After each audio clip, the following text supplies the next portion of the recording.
Hi guys, so for week number 5, we're supposed to talk about the foreign and the familiar. So for the first question, what is it that is comforting about finding the familiar and the foreign and why? I kind of think it's like you find something you can relate to that region or the artwork or the culture or anything that gives you like a better insight, and it just kind of like connects you to make you feel like you're not different.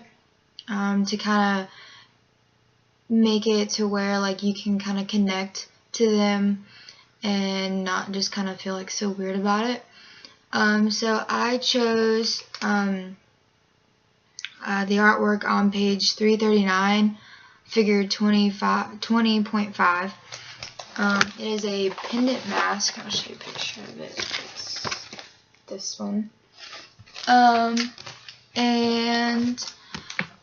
it is from like the court of Benin in Nigeria, and from the early 16th century.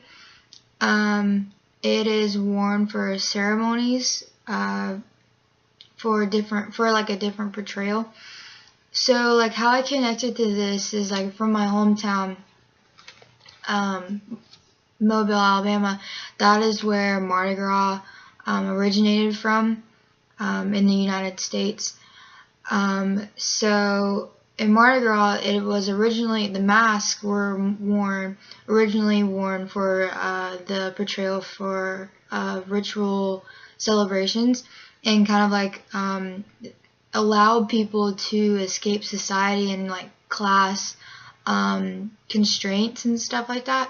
So like I connected with it very well because like in Mardi Gras, like you can wear a mask and like you become a completely different person, just like in this where this mask was worn to portray a different person.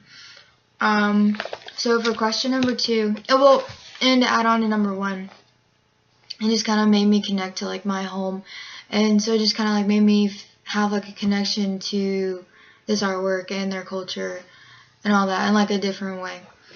So for the second question, what is it that that's uncomfortable about finding the familiar and the foreign and why? So I picked the sculpture on page 340. It's figure 20.7, and it's a large dance headdress from Africa. And it's this one right here. So it's not a copy of, like, they didn't get the, it was, okay, so it's like a reference of reinterpretations of a human head. So they didn't go off of like looking at someone and saying, okay, so I'm going to sculpt your head. They just had reinterpretations of like what the human head looks like. And this makes me kind of uncomfortable because it kind of reminds me of like aliens, because it kind of looks like an alien to me. The way that the eyes are, how they're just kind of like the top of the eyes, kind of like the forehead is kind of like raised up a lot right here. And aliens kind of freak me out because it's kind of like you don't know if they're there or not, and that's a whole nother subject. But I just kind of like, I have a fear of like the unknown. Like I hate like not knowing something.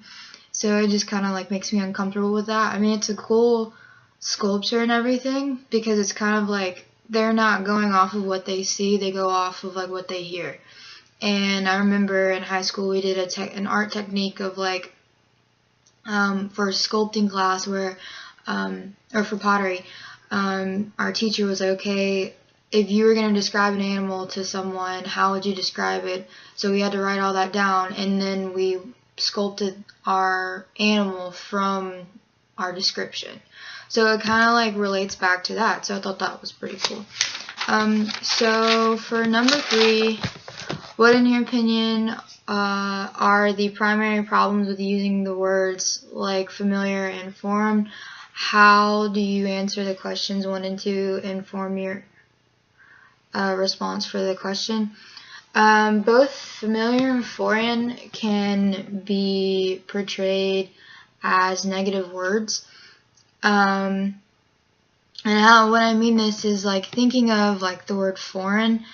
or just foreign things in general, you think of like different.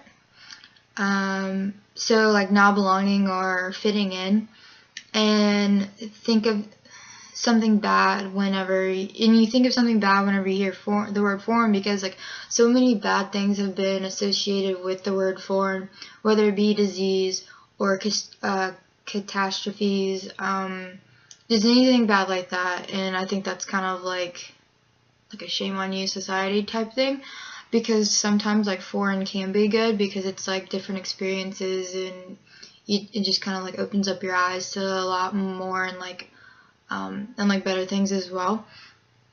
And whenever like how I feel is like whenever you hear the word familiar, it kind of reminds you of something that's like comfortable. So it's kind of like a safe haven or like a safety blanket sort of. So it kind of like brings you back to like good memories or like something that you can connect with.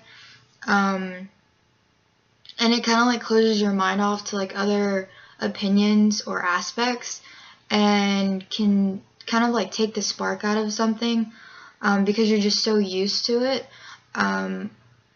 So yeah, and my answers to questions 1 and 2 portray this thinking because I can relate to my hometown with the first sculpture or mask, and it kind of like gives me a sense of like home. Whereas the second mask, and like it doesn't really like make me think that much on the portrayal or anything like that. But on the second one, it just kind of like makes me uncomfortable, and it's like, okay, well, what were they thinking? What, what portrayal like made you think that their eyes were like sunken into their head and like all this stuff? It's kind of like, well, what did you see? So it's just kind of like a different, like a, like the unknown to a different piece. Like it's just weird. And I don't think that these words should portray those things, because it's very negative, and just kind of like closed-mindedness. And I think a lot of society is like that, and I think that it should change, but that's just me personally. And everyone's opinion matters. But so yeah, that's what I think. Thanks.